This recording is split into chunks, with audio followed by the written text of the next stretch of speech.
do Instituto FASTEF.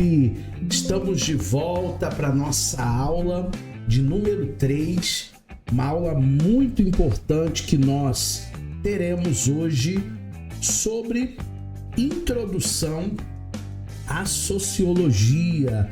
Já falamos um pouquinho na aula número 1 de alguns conceitos, também falamos na aula número 2 e hoje será mais uma porção, hoje será mais um complemento de tudo aquilo que nós temos visto nessas últimas aulas. Eu espero que você que esteja acompanhando essa aula ou ao vivo, juntamente com os nossos alunos da turma de bacharel, ou se você estiver vendo gravada em outra ocasião, que você possa ter um conhecimento avançado, porque esse é o nosso objetivo, porque esse é o nosso propósito.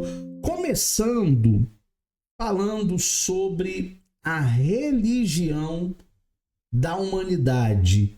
Todo ser humano é um ser religioso. Todo ser humano tem um vazio do tamanho de Deus. E somente Deus poderá preencher esse vazio da alma. Somente Deus poderá preencher esse vazio do ser humano. Então começamos dentro, obviamente, da sociologia com o culto à humanidade. O que seria, professor, esse culto à humanidade? O Augusto Comte, ele propõe uma religião positivista. Se você tem dúvidas sobre o positivismo, como vimos nas aulas anteriores, revise, por favor, o conteúdo sobre o positivismo de Comte, e cujo objeto deste culto da humanidade. Samuel chegou por aí. Boa noite, Samuel. Seja bem-vindo para mais uma aula ao vivo. Não esqueça de deixar o seu nome aí para a gente computar a sua presença.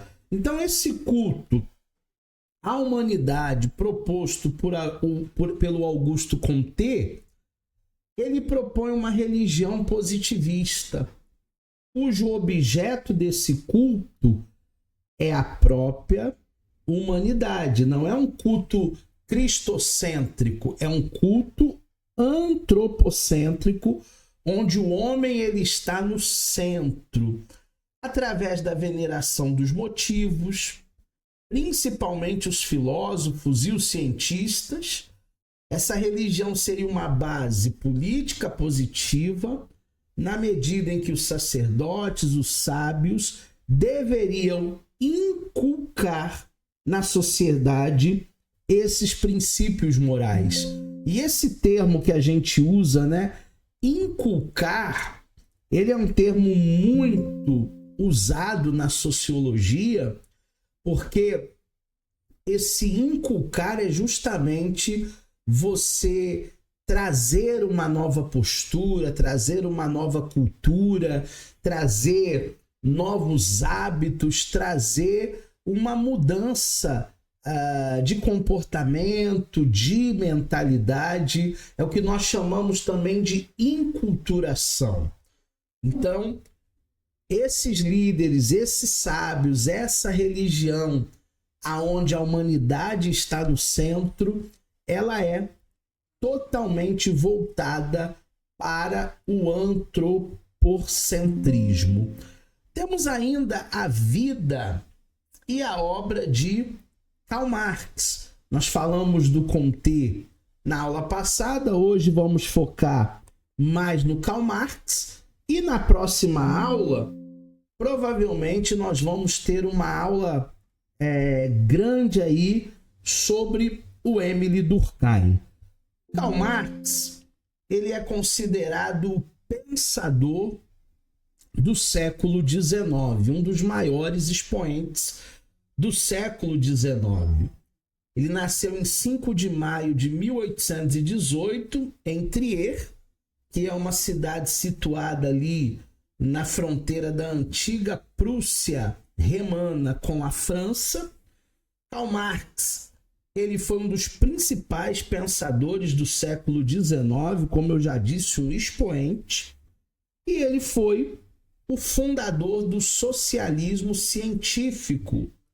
Foi um grande ativista na sua época a favor de uma revolução proletariária, apesar de não ser propriamente dito um sociólogo, porque na época não havia essa profissão ainda, mas as suas teorias despertaram a consciência sociológica e crítica.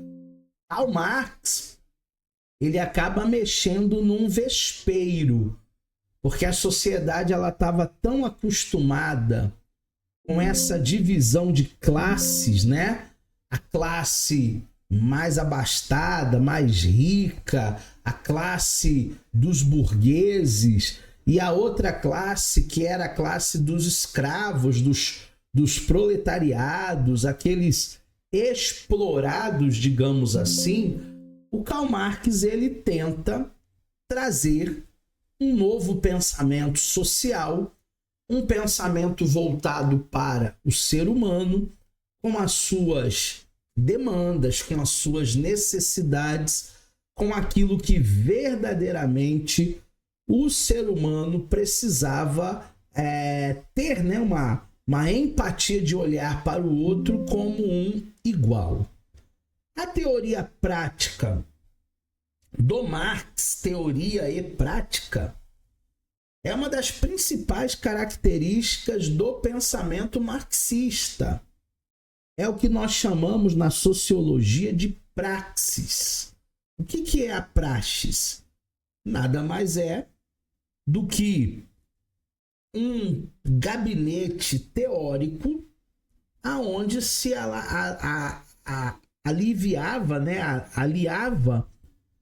aliada a teoria prática, participando assim dos movimentos sociais, revolucionários. Então, na realidade, Karl Marx ele acaba unindo a teoria, o pensamento, as teses, as formulações, com uma prática voltada justamente para uma revolução, voltado justamente para uma mudança. Era um pensador de uma tendência ideológica, transformadora. O que ele pretendia? Ele pretendia transformar a sociedade outrora capitalista em uma sociedade comunista, através da revolução socialista proletária. Surgiu efeito em alguns lugares do mundo? Sim. O exemplo que nós temos hoje é a China, o exemplo mais próximo, digamos assim.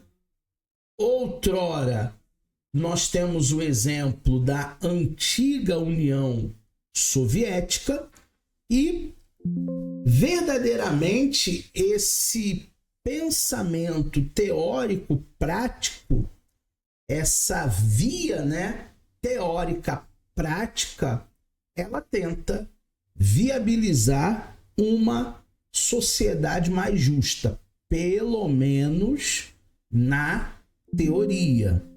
Nós temos, deixa eu consertar um pouquinho aqui esse slide, porque tem hora que parece que é grego, né? Deixa eu puxar um pouquinho ele para cá, que eu acho que vai dar certo. Ao vivo é assim mesmo, tá, pessoal?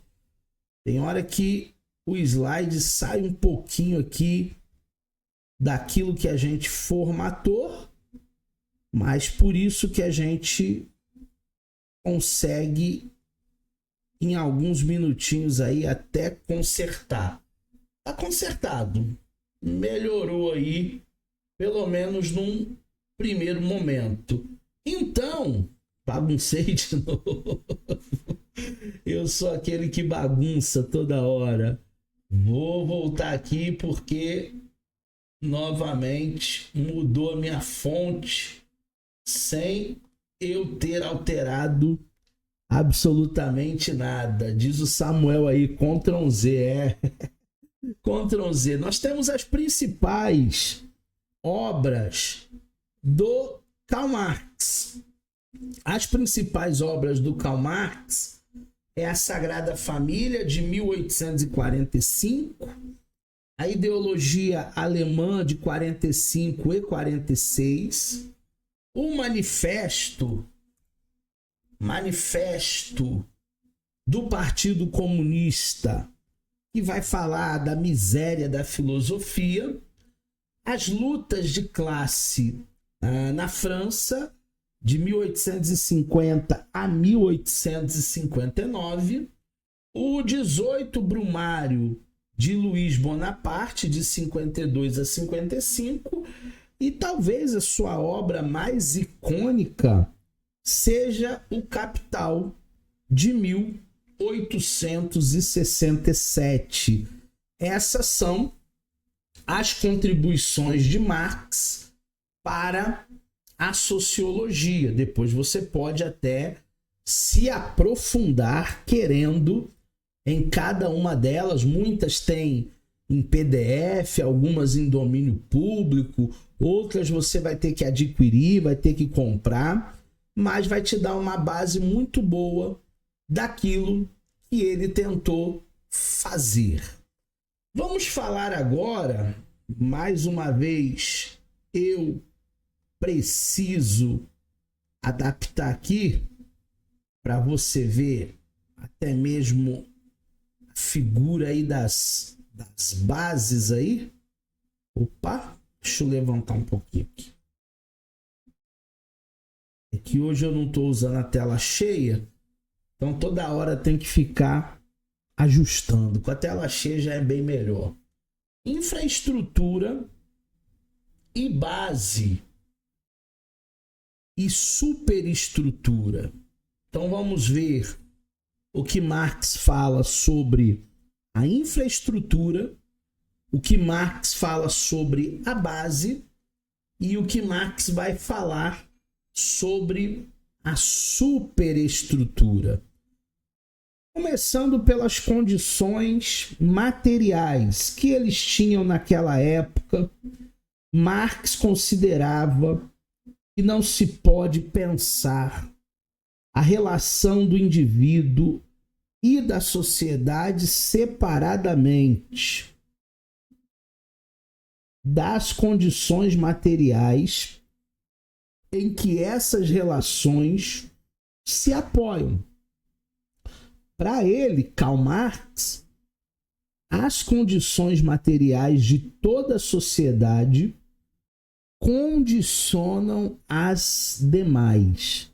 Então, houve de fato um grito, houve de fato um protesto dessas condições materiais, essas condições físicas do indivíduo. Porque o indivíduo, naquela época, ele não tinha direito a praticamente nada. Ele só não era um escravo porque ele recebia um salário. Mas se não recebesse um salário, ele era sim um escravo, com condições extremamente insalubres, como nós gostamos de dizer hoje. Então, ele dizia que não dá para desassociar o indivíduo das condições. As condições do indivíduo, isso também faz parte de uma cabeça pensante, de uma cabeça que olha para o semelhante, que olha para o ser humano que está ali como alguém que precisa ter condições mínimas de trabalho, é um trabalhador que está ali e ele precisa, no mínimo, ter ali boas condições para executar o seu trabalho. Transformar a natureza. Em outras palavras, para viver, os homens têm de inicialmente transformar a natureza. O que é isso? O que o bicho homem faz? Ele planta, ele caça, ele constrói abrigos, ele cria utensílios. Tudo isso é transformar a natureza. E sem o que não poderia existir como seres vivos. Se o ser humano ele não cumprisse essas tarefas, digamos assim, de caçar, de buscar o seu alimento, de construir o seu abrigo, a sua casa, os seus utensílios, que na época não se comprava em supermercado, se o ser humano ele não faz isso, se ele não transforma a natureza, ele não teria condições de permanecer vivo.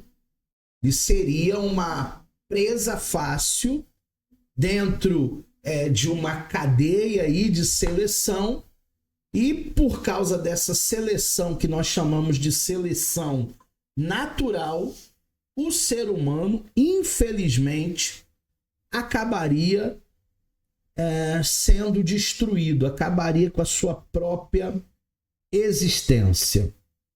Nós temos a base da sociedade para Marx, e essa base ela tem tudo a ver com infraestrutura, que para ele são relações sociais de produção. É o modo de produção, a maneira básica em que a sociedade se organiza para a produção de bens.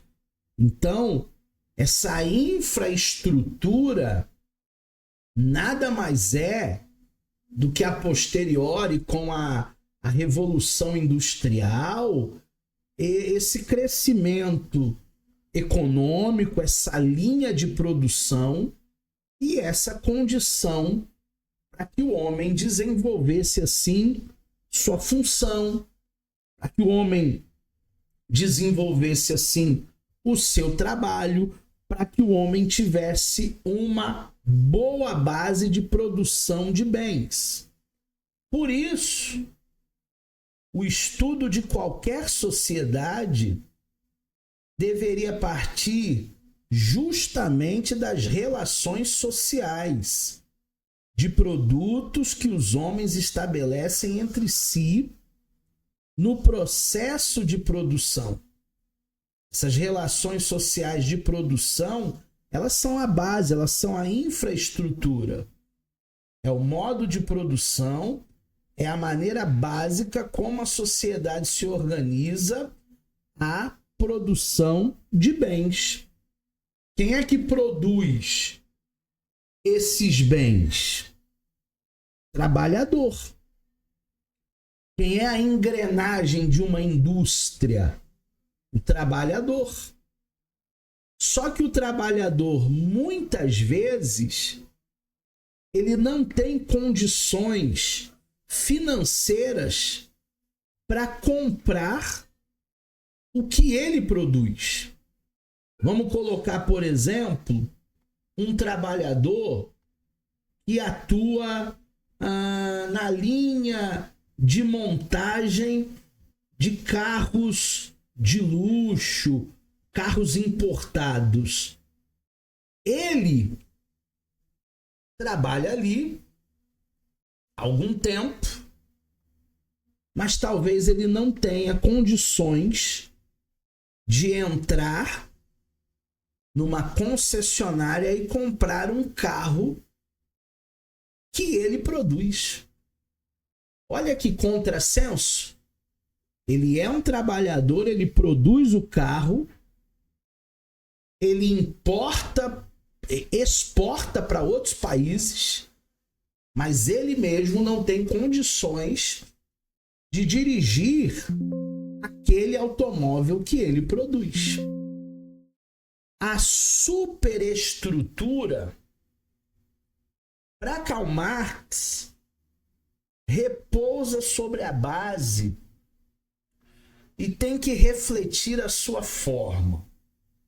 Na produção da vida, os homens geram também uma espécie de produto que não tem uma forma material. E que produto é esse? Primeiro, as ideologias políticas, as concepções religiosas, os códigos morais e estéticos. Toda sociedade tem ideologia política. Toda sociedade tem crença religiosa. Toda sociedade tem código moral e estético. Até dentro dos presídios existe uma ética lá dos presos. Até dentro dos presídios existe o que se pode fazer e aquilo que não se pode fazer. Em segundo lugar, o sistema legal. Quais são os sistemas legais? O sistema de ensino, que nós estamos desfrutando desse momento. O sistema de comunicação. O sistema de conhecimento filosófico. E o sistema científico. Também, esses sistemas legais estão inseridos na sociedade. Professor Eduardo, todos têm acesso? Não. Graças a Deus se diminuiu muito esse abismo. Porque na época dos nossos avós, bisavós, até mesmo na época dos nossos pais, esse sistema legal era mais difícil. Ensino, educação, comunicação, conhecimento filosófico, conhecimento científico, que aqui no Brasil ainda é muito aquém. Esse abismo tem diminuído. E graças a Deus por isso. E a representação coletiva. O que são as representações coletivas? Os sentimentos do ser humano. As ilusões, os sonhos, as expectativas humanas. O modo de pensar de cada um. As concepções de vida que são diversas. Ninguém pensa igual a ninguém. Nem o seu irmão gêmeo, se você o tivesse, pensaria igual a você. As pessoas, elas pensam de maneira diferente. As pessoas, elas são únicas, donas de si. Não adianta eu querer formatar a minha humilde opinião no coração de alguém, na vida de alguém, porque talvez esse alguém, ele ainda não esteja aberto para determinada opinião.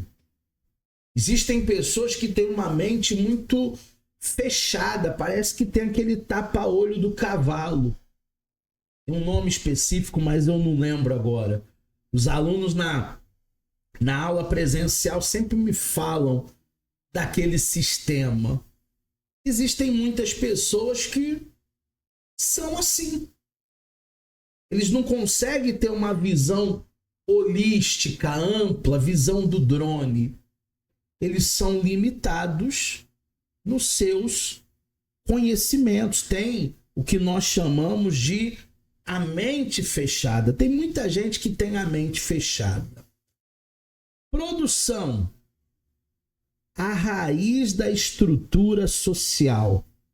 Para Karl Marx, a estrutura social, a espinha dorsal se chamava produção. Portanto, a produção é a raiz de toda a estrutura social. Na sociedade antiga, por exemplo, a relação social básica era uma relação entre senhor e escravo. Não podemos, segundo Marx, entender a política ou até mesmo a cultura daquela época sem primeiramente estudar essa relação básica que condicionava todo o resto da sociedade. A sociedade, ela estava condicionada a essas duas classes. Uma classe mais abastada, uma classe que detinha maior poder, uma classe que tinha condições de produzir, de investir, e uma outra classe que, infelizmente, não tinha condição alguma, digamos assim, de subsistência. Por isso que o nosso próximo assunto é a luta de classe, as classes sociais. Porque Karl Marx ele vai verdadeiramente trabalhar, turma, essa luta de classes. Já dizia alguém que o rico cada vez fica mais rico e o pobre cada vez fica mais pobre. Existem países no mundo em que a classe média ascendeu, são os emergentes e prosperaram. O que nós vemos no Brasil hoje, de alguns anos para cá, a classe média está deixando de existir. A classe média descendeu. Porque o poder de compra tem diminuído e muito nas famílias. Haja vista que também na época dos nossos antepassados, só o pai da família trabalhava. E o pai da família conseguia sustentar a mãe e todos os seus filhos e ainda fazer uma reserva, fazer uma poupança. E hoje, professor? Hoje tem que trabalhar o pai, tem que trabalhar a mãe, tem que trabalhar um filho, tem que trabalhar o outro filho, tem que trabalhar a filha. E às vezes eles não conseguem vencer no final do mês todas as despesas. Para Marx, o modo de produção capitalista se caracteriza na divisão da sociedade em classes. O capitalismo favoreceu para que a sociedade se dividisse em classes. Na exploração do trabalhador, na alienação desse trabalhador, gerando assim uma sociedade desigual, antagônica, injusta, uma sociedade irracional, anárquica, que deve ser substituída, na visão do Marx, pelo socialismo através de uma revolução proletária. Então ele entendia o modus operandi dele pensar que o socialismo tinha mais vantagens do que o capitalismo. Porque no capitalismo, o que ele enxergava? Ele enxergava muita exploração, divisão de classes. Eu posso, você não pode. Eu tenho, você não tem. Ele entendia que no capitalismo havia uma visão desigual, um abismo de desigualdade. Haja vista, por exemplo, o Rio de Janeiro. No Rio de Janeiro nós temos muita desigualdade. Na zona sul da cidade do Rio, existe um bairro, se eu não me engano, São Conrado, que é o metro quadrado mais caro do Brasil. E ali mesmo, coisa de 2 quilômetros, existe uma comunidade onde pessoas passam fome. Então você vê que na mesma geografia existe um Rio de Janeiro para ricos e muito ricos, talvez até milionários, e um outro Rio de Janeiro muito pobre, mas muito pobre mesmo, que às vezes não tem o que comer. As duas classes que o Karl Marx está se referindo é a classe capitalista e é a classe proletariada. Os capitalistas, eles possuem meios de subsistência, de produção, ele tem condição de financiar máquinas, comprar ferramentas, eles têm capital, financiamentos necessários para transformar a natureza e para produzir mercadorias. Então, o capitalista é aquele que basicamente ele produz, ele vende e ele se sustenta. Já os proletariados são os trabalhadores que acordam todos os dias, 4h30, 5 da manhã. Essa turma nada possui a não ser o seu corpo, a sua disposição para trabalhar, como se fosse um robô, como se fosse uma máquina, mas não são. Eles vendem a sua força de trabalho, eles vendem o seu tempo em troca de um salário. Quanto que é o salário mínimo? O salário mínimo é 1.000 e poucos reais. Não chega nem a 2.000. Mas uma família com 4 pessoas, que é basicamente uma família tradicional brasileira, pai, mãe, filho e filha. Uma família de 4 pessoas, ela vai conseguir se sustentar com um salário mínimo? Claro que não. Apesar de haverem subsídios do governo, programas sociais, existe verdadeiramente uma injustiça, existe uma desigualdade muito grande no nosso país. E olha que o nosso país ainda não é um dos piores. Existem países africanos, existem países asiáticos que estão vivendo períodos piores do que o nosso. O conceito de classes. Para Marx, se estabelece um grupo de indivíduos que ocupam uma mesma posição nesse processo de produção, nas relações de produção e em determinada sociedade. Então, por exemplo, quando falamos de maneira pejorativa, né?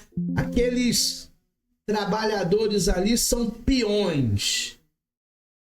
Nós estamos colocando aquele grupo de pessoas, aquele grupo de trabalhadores como peões. Gente que nunca vai ascender, gente que nunca vai crescer, gente que nasceu ali, viveu ali, cresceu ali, comendo marmita a vida toda, comendo quentinha a vida toda. Então é esse o conceito de classe. pessoas com uma mesma cultura, com uma mesma necessidade e até com uma mesma mentalidade. A classe, ela acaba condicionando o indivíduo. O indivíduo, muitas vezes, ele não consegue romper porque a própria classe diz: você não vai conseguir nada na vida. A classe em que nós pertencemos é o que nos condiciona de maneira decisiva para a nossa atuação social. E é nesse sentido que, principalmente, a situação da classe condiciona a existência do indivíduo e a sua relação com o resto da sociedade. Então, existem muitas pessoas que têm uma mentalidade assim: nesse lugar eu não posso entrar, nesse restaurante eu não posso comer. E não é porque ela talvez não tenha as suas economias para comer naquele lugar, mas porque ela se sente indigna. Ela não sente pertencente àquele lugar. Esses dias eu saí com uns amigos meus, a gente terminou o curso, queria comer alguma coisa, aí eu falei: vamos ali no churrasquinho, não sei aonde, vamos? Mas não é lugar de rico não, né? Porque a gente não tem nem roupa para ir. Falei: não existe lugar de rico e de pobre. Mas a mentalidade da pessoa, ela acaba sendo forjada pela classe que ela pertence. É um condicionamento capitalista. Eu nunca vou ter acesso a determinada coisa. No momento do conflito, podemos compartilhar ideias, amizades, comportamentos de indivíduos de outras classes. Mas no momento do conflito, como por exemplo as greves para reivindicar melhores condições, o mesmo mercado de consumo é que as diferenças começam a aparecer de acordo com a classe em que você pertence. E é nessa relação de classe que surgem a classe em si e a classe para si. Antigamente se falava muito na política de crime de colarinho branco. O que seria um crime de colarinho branco? Exatamente esse crime que temos agora do Banco Master, do Vocário. É um crime de alto escalão, aonde o sujeito está até preso, mas não sabe se a delação dele vai valer, e também não tem muito interesse dos políticos, porque muitos vão ser delatados. Então a gente arrasta 1 ano para depois da eleição, arrasta 2 anos e joga a titica para debaixo do tapete, a sujeira, porque é um crime de colarinho branco. Não é um trabalhador, não é um ladrão de galinha, não é alguém que entrou num supermercado e roubou uma lata de leite em pó, que também está errado, mas que, se for preso pela polícia, vai ser colocado numa cela, e pode ser a mesma cela de um narcotraficante, por exemplo. A consciência de classe para Marx são as classes em si e a classe para si. Essa classe chamada em si é quando o indivíduo não tem uma consciência da classe que ele pertence. Ele encontra-se em qualquer posição, em qualquer status, dentro de uma estrutura econômica sem perceber a sua condição. Eu já convivi com pessoas que eram muito ricas, mas vieram da miséria e continuavam vivendo numa classe em si, como se ainda tivessem passando necessidade. Eu já convivi com pessoas que tinham dinheiro para comprar uma pizzaria, mas eles não compravam uma pizza porque eles tinham medo de ficarem descapitalizados. Muitos acabam não desfrutando daquilo que construíram porque não têm a consciência da classe que estão.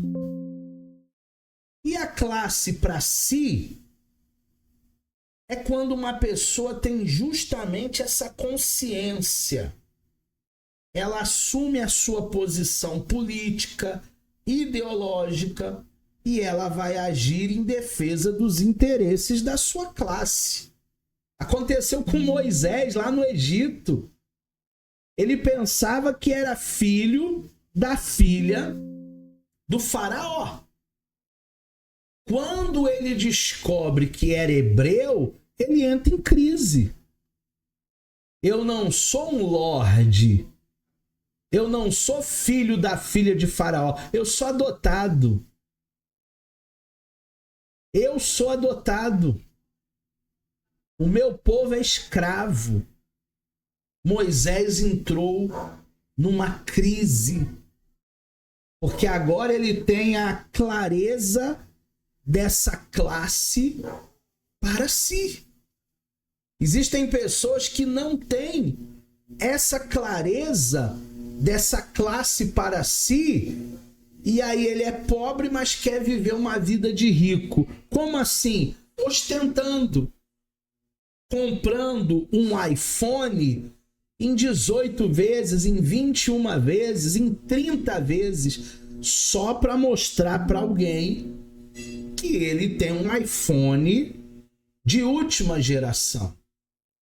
Tudo isso porque ele vive na classe em si e não na classe para si. E aí, deixa eu ajeitar aqui também, e ficou grego, né? De novo. Parece até que eu estou dando aula de grego hoje, de hebraico, de aramaico. Alienação. A palavra alienação vem do latim alienare, alienos, e significa aquele que pertence a um outro. Aliens é o outro. Portanto, sobre um determinado aspecto, alienar é tornar alheio, transferir para outrem aquilo que é seu. Para Marx, a alienação ocorre dentro de um processo produtivo nas relações sociais de produção capitalista. Ou seja, a alienação nada mais é para Marx do que uma fuga, do que um mecanismo de defesa. Nada mais é para Marx essa alienação dizer: eu não tenho nada com isso. Os incomodados que se mudem. A minha vida é assim. A vida é assim. Gente, aquelas pessoas que não têm uma postura, um posicionamento, elas estão vivendo uma alienação. Alienação na vida real. Não é puramente teórica. Ele achar que é um ator do teatro ou do cinema em Hollywood. Não. A alienação se manifesta no cotidiano, na vida real. A partir da divisão de trabalhos. Quando, por exemplo, o produto do trabalho deixa de pertencer àquele que produziu.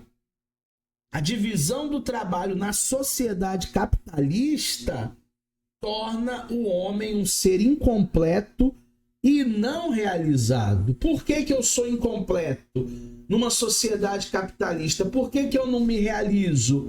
Porque eu não posso comprar o colar de brilhantes que eu produzi.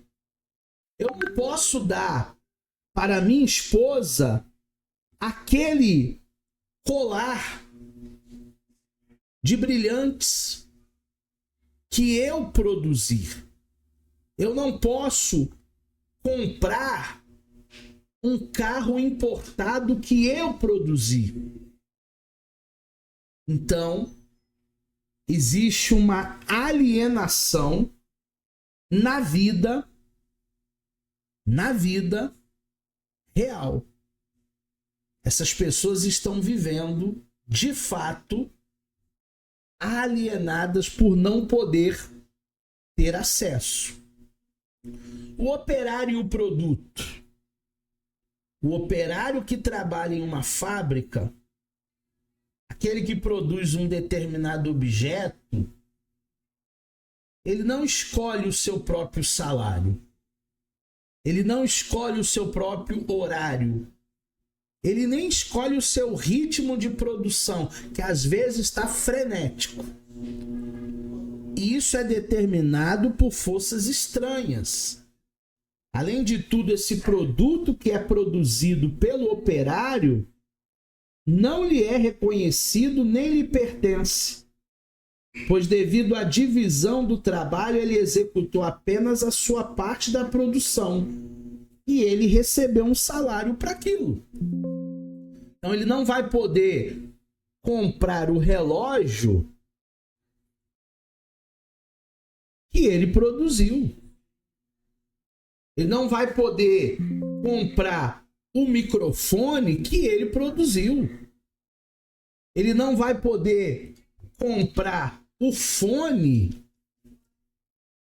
que ele produziu. Esse operário, ele está distante do produto.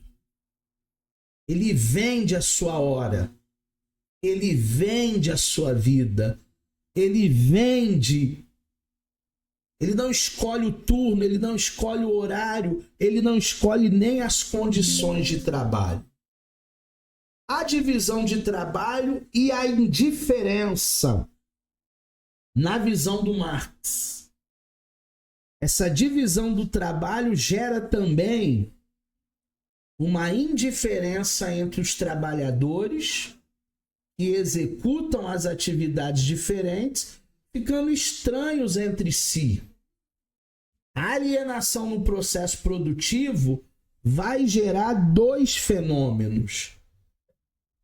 E muitas vezes o funcionário, o colaborador, ele é tão indiferente que se ele vê um desperdício, ele diz assim: ah, não é meu dinheiro mesmo, é o dinheiro do patrão.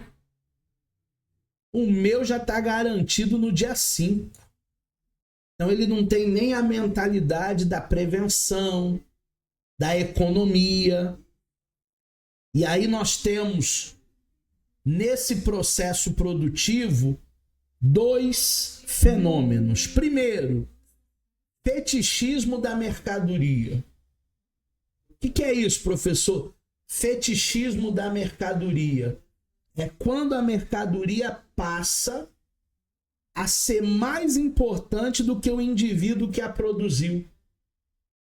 O valor de troca, ou seja, o que aquela mercadoria vale no mercado, se torna superior ao valor do uso.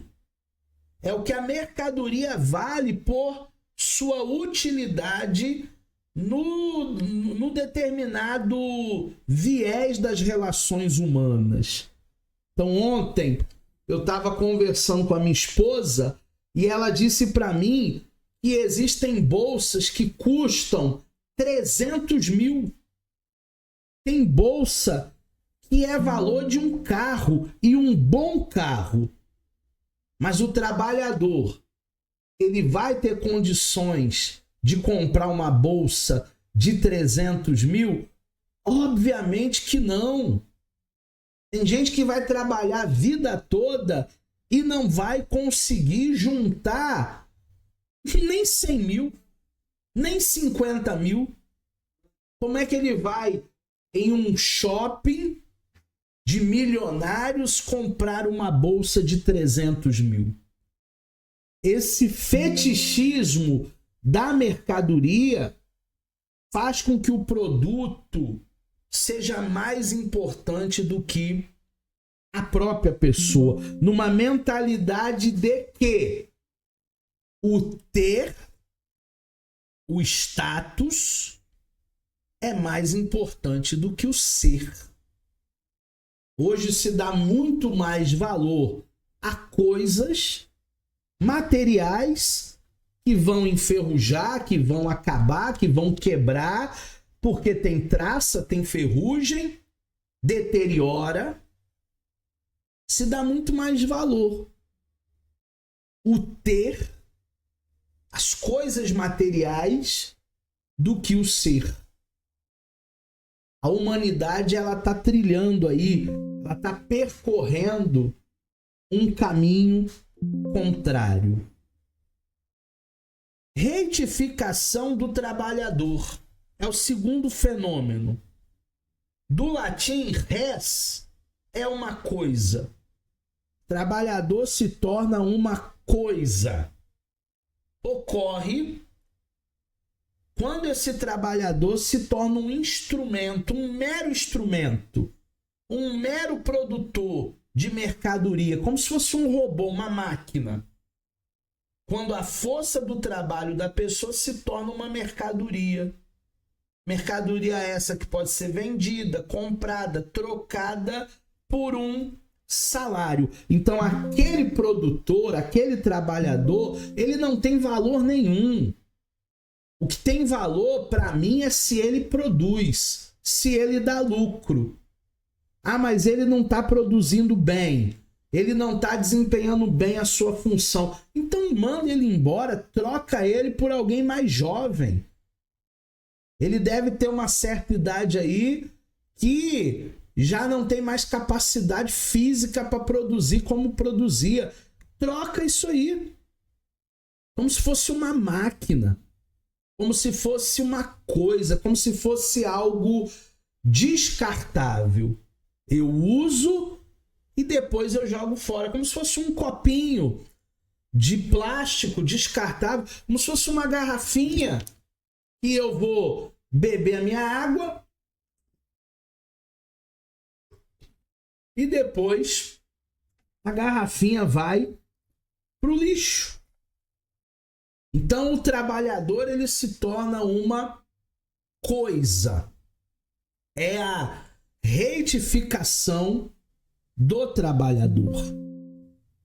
É a humanização da mercadoria e a desumanização da pessoa. O ser humano, cada tempo, está se tornando um objeto do meu bel prazer, dos meus próprios interesses, e o que tem valor de verdade é o lucro. A coisa é o que alguém pode produzir. Ideologia.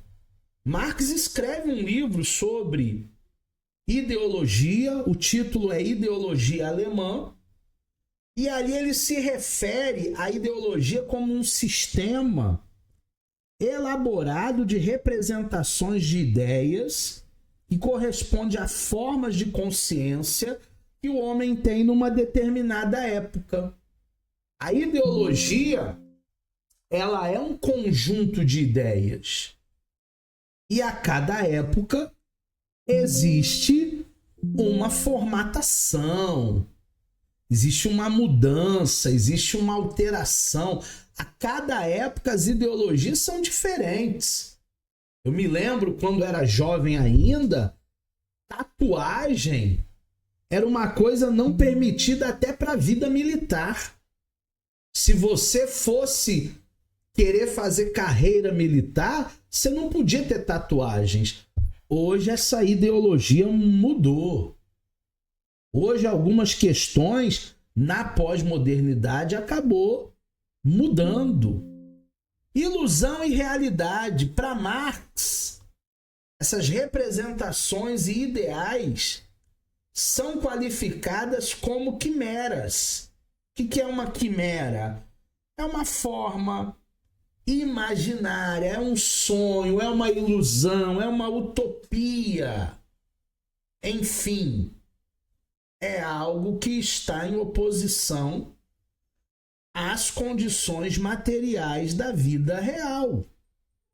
Quando eu vou chegar segunda-feira de manhã e o meu patrão vai me chamar no escritório e vai dizer assim, ó, você está ganhando muito pouco, eu vou triplicar o seu salário.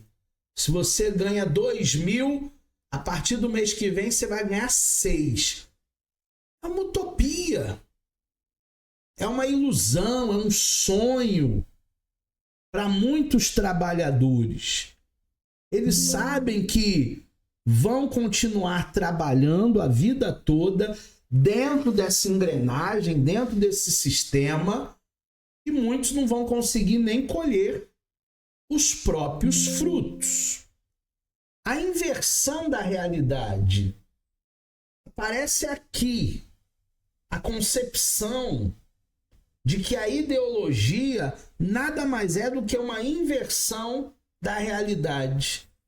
É um sentido de reflexo, como se fosse uma câmara fotográfica onde a imagem aparece invertida, né? Eu tenho muito problema com câmera, porque quando eu aponto para cá, aparece aqui na minha tela eu apontando para um outro lado. Então fica muito invertido para mim a câmera fotográfica. Igual agora, ó. Eu quero apontar o QR Code. Aí eu faço assim, ó. Não, é assim, ó.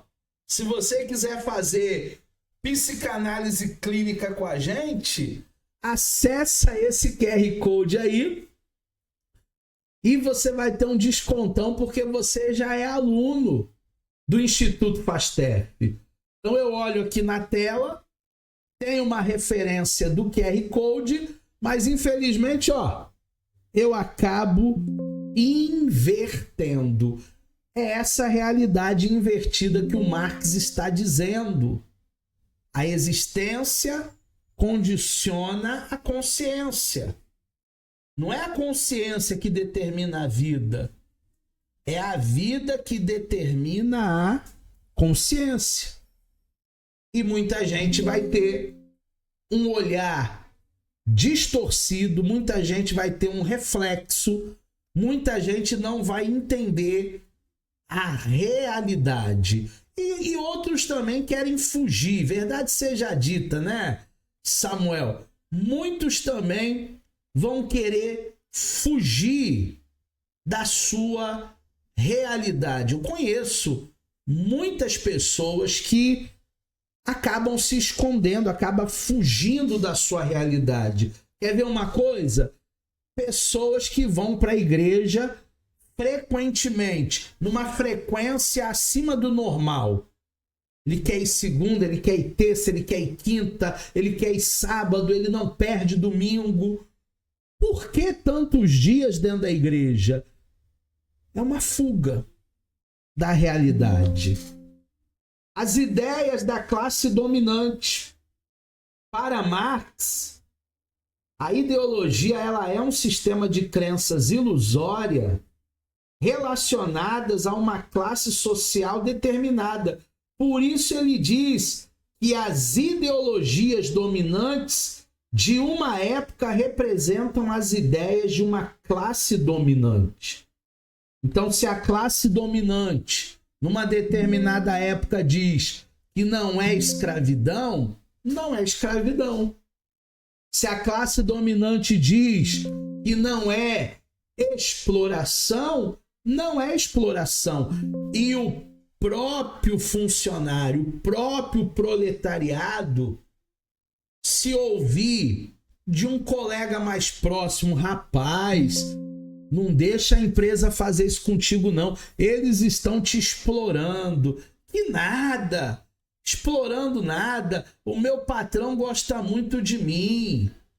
Não, eles não têm coragem de me explorar não, eu tô ali até o dia que eu quiser.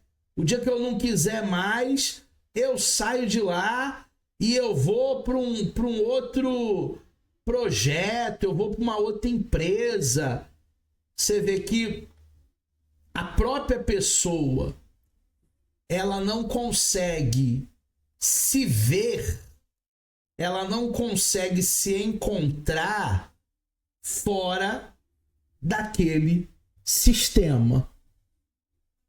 Ela não consegue, mesmo sendo explorada, ela não se vê fora dali. Existe o falso e existe o verdadeiro. A ideologia é o falso. É o sistema de crença ilusória que vai mascarar a realidade e mantém a pessoa naquela dominação da classe. Às vezes até com promessas que nunca vão ser cumpridas. A ciência é o verdadeiro. É o saber científico que vai nos libertar dessa dominação da burguesia e vai revelar as contradições desse capitalismo selvagem. Então a gente percebe nas teorias do Karl Marx, dentro dessa sociologia, que esse tema vai vincular uma relação fundamental dessa oposição do falso, da ideologia, daquela narrativa dos patrões, da burguesia e o verdadeiro saber, que é o saber científico. Por isso que o quarto poder nada mais é do que a informação. Porque se você tem informação, você não será uma pessoa alienada, você não será uma pessoa manipulada. O que a ideologia prescreve? Segundo as teorias marxistas, a ideologia é um conjunto lógico, sistemático, coerente, de representações e normas que indicam e prescrevem aos membros da sociedade. Por exemplo, o que eles devem pensar e como eles devem pensar. Olha a manipulação. O que eles devem valorizar e como eles devem valorizar. Olha a manipulação. O que eles devem sentir e como eles devem sentir. E o que eles devem fazer e como eles devem fazer. Então, as ideologias para o Marx é um enredo, é uma cartilha que o proletariado, que a classe trabalhadora menos favorecida tinha que por A mais B praticar, tinha que por A mais B se conformar. As características dessa ideologia. A ideologia é, portanto, um corpo com as seguintes características. Primeiro, explicativo. É um corpo de representações que oferece uma visão de mundo coerente e sistematizada. Em segundo lugar, prático. Conjunto de normas, de regras, de preceitos que orientam a conduta do membro na sociedade. Você tem que agir assim. Você tem que fazer assado. Você não pode porque você é filho de pastor. Você não pode porque você é filha de uma empregada doméstica. Não brinca com os patrões. Fica aqui no seu quartinho. Enfim. Isso é a parte prática, característica prática. E o prescritivo, normativo, é o caráter regulador que determina aquilo que é aceitável e aquilo que deve ser feito pela sociedade. Existem coisas que só o filho de rico pode fazer, porque talvez não vai dar nada para eles, são filhos de desembargadores, filhos de ministro do STF, filho de bacana. Mas se for o filho do meu vizinho, aí a lei pode ser outra. A função da ideologia é dar aos membros de uma sociedade dividida, fragmentada em classes, uma explicação racional para as diferenças sociais, para as diferenças políticas, e hoje o nosso país está fragmentado, diferenças culturais, sem jamais atribuir tais diferenças à divisão da sociedade em classes. É a partir daí que essas divisões se tornam ou chegam ali na esfera da produção. E isso aí, pessoal, sobre fragmentação, sobre divisão, isso aí, ao longo do tempo, só vai mudando o enredo. Por quê, professor? Porque os personagens acabam se tornando os mesmos. Quando a gente percebe essa desigualdade, a gente vê uma boa base aí fragmentada. Antigamente, o futebol era apolítico. Hoje, o futebol é político. Se você vota para a esquerda, a direita festeja que você não foi convocado para a Copa do Mundo. E vice-versa. Se você vota na direita, a esquerda fica festejando que você não vá para a Copa do Mundo. É assim. Até no futebol há uma politicagem. Camuflagem. Identidade social. O que a ideologia busca? Camuflar essas diferenças sociais das classes sociais, esse antagonismo, e fornecer para os membros da sociedade um sentimento de identidade social, encontrado em certos referenciais identificadores, como, por exemplo, humanidade, todo mundo é humano. Liberdade, será que todo mundo tem essa tal liberdade? Igualdade, somos iguais ou não somos? Nação, sou brasileiro, tenho meus direitos civis. O Estado e a família. Então, muitas vezes, a ideologia traz todos esses elementos aqui e acaba camuflando, porque você percebe ao longo dos anos que você não é tão autônomo assim. Você percebe que você não é tão independente assim. Seria uma bênção se fôssemos independentes. Seria uma bênção se pudéssemos ser dessa maneira, mas muitas vezes isso não acontece. Muitas vezes é mais do mesmo, né? Mais do mesmo. E terminando a nossa aula de hoje, a sociologia critica, ou melhor, a sociologia crítica do Marx transformou o mundo. Na sua infraestrutura, Marx nos dá uma boa base material que vai condicionar toda a vida social. Nas classes sociais, deixa eu tirar esse número 2 daqui, porque eu não sei porque está entrando que eu não escrevi. A divisão estrutural, que vai gerar conflitos, lutas, reivindicações. A alienação, que nada mais é do que o estranhamento do trabalhador e de seu próprio produto. E a ideologia, que nós acabamos de falar, foi nosso último tema, é o sistema de ideias que vai mascarar essa dominação de classes. Então eu espero que você hoje tenha tido um conhecimento avançado.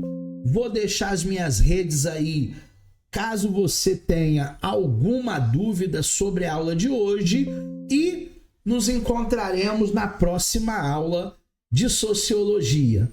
Até lá!